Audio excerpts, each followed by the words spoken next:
Hey friends, today we have a side-by-side tutorial on how to create a Dutch versus a French braid. So let's jump in. Basically, we will divide our top into three equal sections. We have three sections. When making a Dutch braid, we will bring side sections under the middle one. On French braid, we bring our hair over the middle section.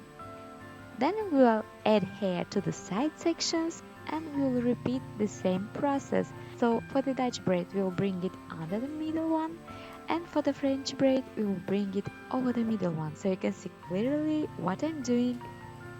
You can stop this video and repeat it and learn how to create these beautiful braids that I'm using a lot when I don't know what to do with my hair. I braid these two braids. So enjoy the rest of the video and see you in the next one.